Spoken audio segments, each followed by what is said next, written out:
One of the most recognizable faces in porn. I make booty a business. The other is a boss. Oh, versatiles are cool too. Together, we're having the verse bottom conversation. What do they like? This is I. And how can we satisfy them? Tops listen to your bottom. It's going down right now.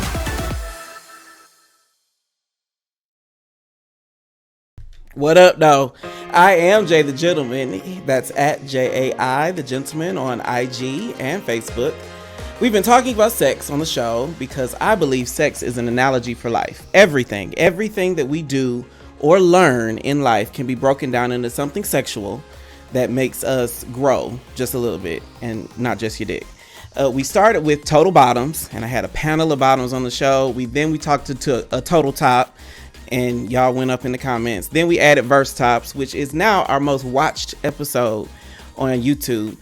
So tonight I'm going to be joined by two versatile bottoms who are going to answer all of our questions about being bottom adjacent. But first, I've been wanting to talk to him for the longest. We've probably seen him take some dick, but he's hung up his OnlyFans life, and I want to know how retirement is treating him. Please welcome to the stream, Kash Dinero. Kash, are you there? I'm here. So what made you decide to retire? A few things. I think when OnlyFans came, it kind of took the fun away from doing porn. Because a lot of people don't understand that porn is, because porn is an art. There's a lot of components when it comes to selling sex, to sell fantasy. And I think when the pandemic came, I think it's awesome business opportunity for people. But, it was people that didn't show their face, and now they're showing everything. It kind of took away like I feel like it wasn't exceptional anymore. So I feel like that was one thing. It wasn't exceptional, but I do think that you do sell a fantasy because you give this very masculine adjacent, tattoos, light skin, petite frame. You look like a piece of trade. Are you saying that? So what about your porn was not exceptional or felt less than exceptional? No, it wasn't that I felt less than exceptional. I just felt like I'm somebody that did like Backpage, and then now it's just so culture for people to take their clothes off and put a price on them, and it's just like, what are you gonna do after that? What is next for you? And that's what I always thought. People always ask me what's next, and I never knew what was next. So I just, a lot of mental things happened with me, in the industry, where it was like I stopped because I wanted to express more, show more of my talents, show more of my gifts, more than my naked body. Because that can dampen you when people only want one thing. Did it get like that? People only wanted you for sex or something sexual? Yes. Even when I would come to like kickbacks or parties or, just to have fun like a normal person, it will always be like eyes would turn and it was like, that's the boy that does porn, or, like never that's Craig or stuff like that. Or they'll say, oh, that's Kash Dinero, but they don't know who Craig is. What does that do to your self-esteem where the perception that people have of you is so one note? Like, how did you feel in your spirit? At times, sometimes it got to my head because I feel like I was the shit. I'm a very cocky person, that, rides ego very well. But the other part, silently, I just, it fucked with me because I was like, this can't be what I'm going to be known for forever. You know what I'm saying? Like, honestly, I was a person that, and I used to live in DC, so I used to cut grass by day and I used to prostitute by night, you know what I'm saying? And it was a hustle for me. So now that it's just a career for everyone, those things fuck with me on, how not necessarily people perceive me, but how I was perceiving myself and how long was this going to last, you know what I'm saying? Even though it was good money, all money ain't good money. I mean, one thing that I was thinking about when I wanted to have this conversation is people that I know that create content or are sex workers, a lot of them make really good money. really good money. So walking away from it means not only walking away from what you do, but walking away from how much you made. And that takes a huge commitment. Was there ever a time where you was like, maybe I'll go back just for a little while? No. In this final round, I really said no. And I'm stick to it. It takes a lot, especially a pay cut. It takes a lot. Like a pay cut is a big fucking deal. It is. It is. But I'm much happier now. You know what I'm saying? Working a regular job, which OnlyFans and porn was a regular job for me. You know, a lot of people are like, why don't you get a job? I found this shit on my taxes. You know what I'm saying? You know, now it's legal to sell pussy. You know, and now everybody's starting to get it. You know, it's a normal conversation now. Where 5 years ago it wasn't. You know what I'm saying? You was put on Facebook and you was ran through in the comments. You know what I'm saying? You was called all kind of names. Now, you know, people don't like to be called porn stars. They like to be called content creators. But I believe it's pornographic content that makes you a porn star when you put your naked balls, booty, elbows, ashy lips on a dick. You know what I'm saying? That is a porn star to me. Now, now let's get this right. You're not a porn star, but you are doing pornographic videos, and we all have them in our phones, whether they're on the internet or not.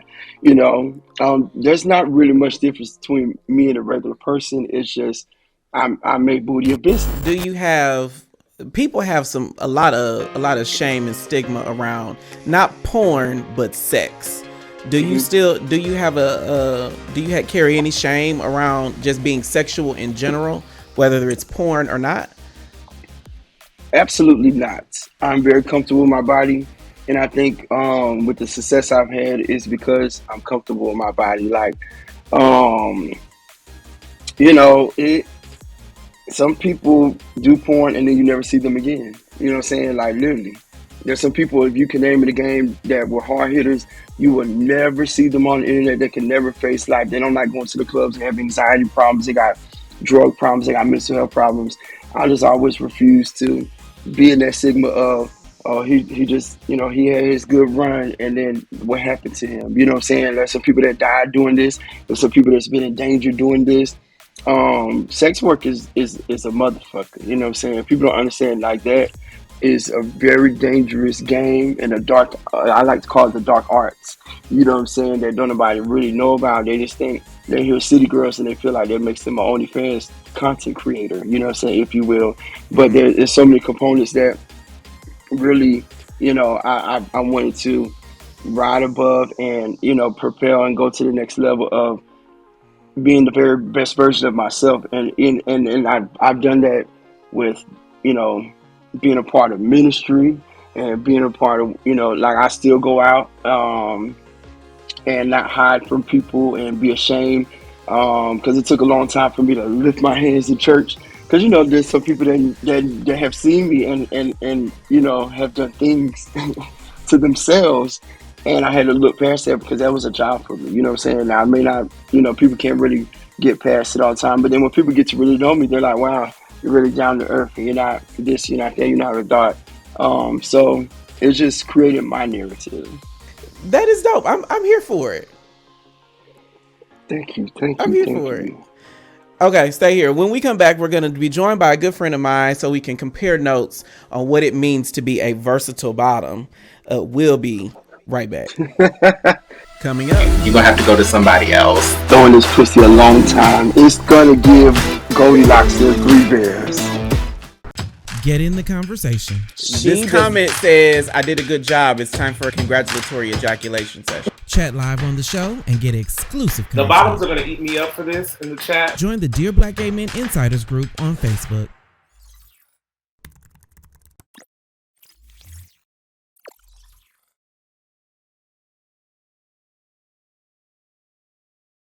And we're back. A couple of weeks ago, I asked y'all to follow me on IG so that we could hit 3,000 followers, and y'all absolutely showed out. We hit our goal, plus 500 more. Plus, I got so many DMs from everybody talking about how they're enjoying the show. They told me about topics they want to see and people they think I should talk to. Now, we want to hit 5,500 subscribers on our YouTube channel. If you're already subscribed, type subscribe in the chat box so I can see who's rocking with us. If you're not subscribed, you can go to youtube.com/@DearBlackGayMen to subscribe. If you really love us, you'll hit the bell and turn on notifications so you never miss a thing. That's youtube.com/@DearBlackGayMen and type subscribe in the chat box. Now, let's get back into the show. Joining us is a friend of mine.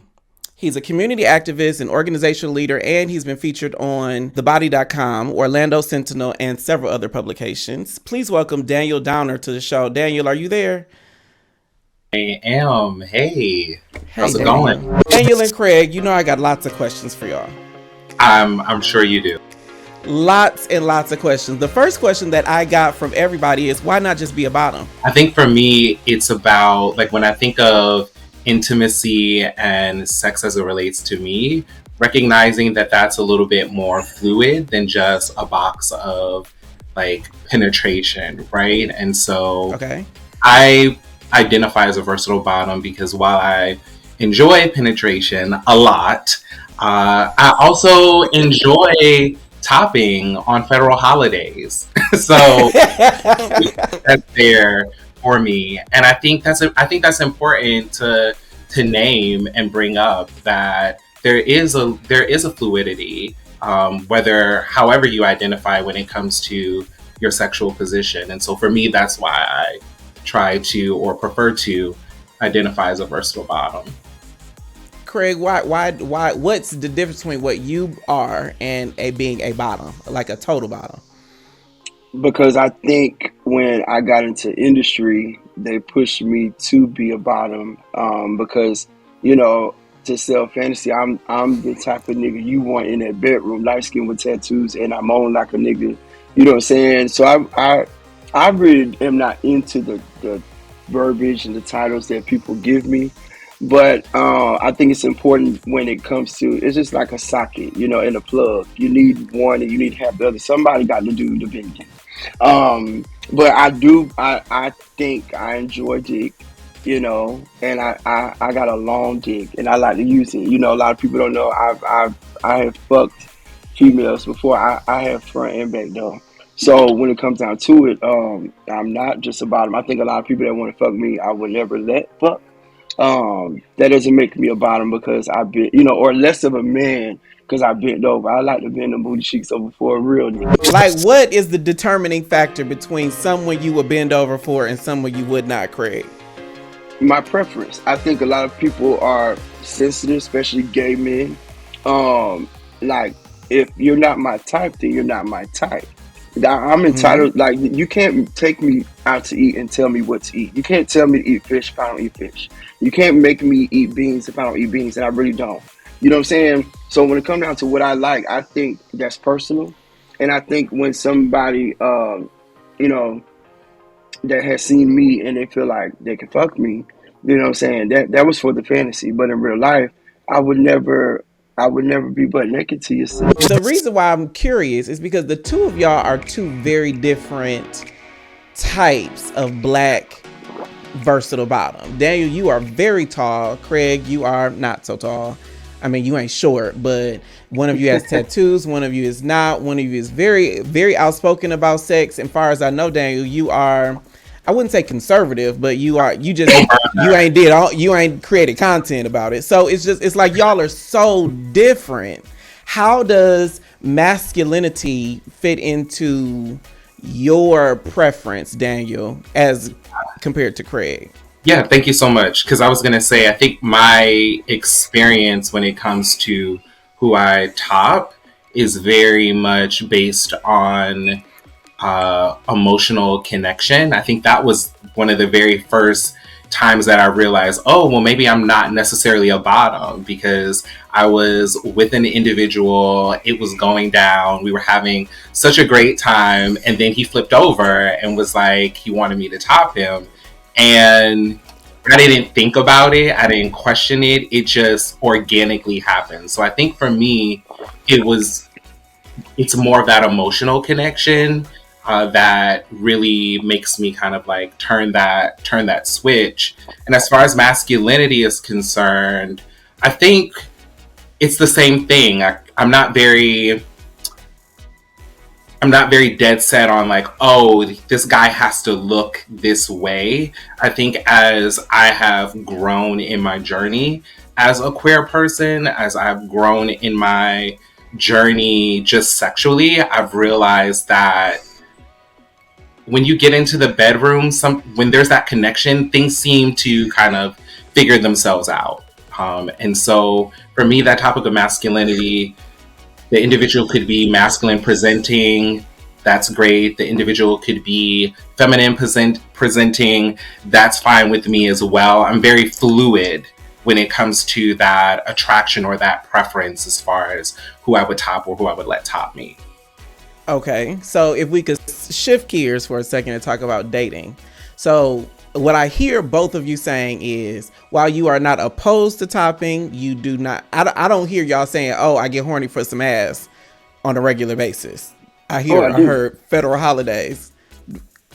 No. Federal holidays, I mean, that's like Martin Luther King Day, Juneteenth now. It's not an overwhelming craving.